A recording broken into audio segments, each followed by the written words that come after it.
Swift Plumbers, customer number 4761, kitchen sink. A lot of corrosion on the fixtures in here.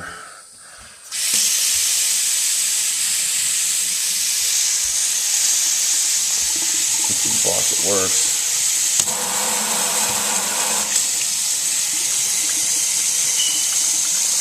A lot of corrosion on the fixtures, but it doesn't appear to be leaking.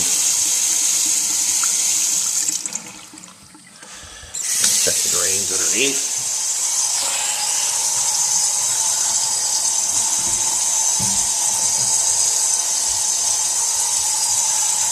Right side sink appears to be okay.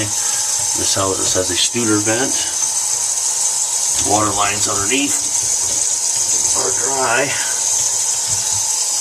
Switch over to the left side sink. Oh yeah, faucet's very stiff.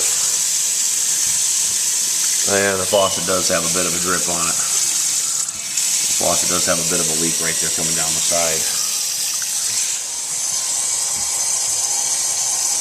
Right side basket strainer over the drain. That's all dry. We have an under sink RO system.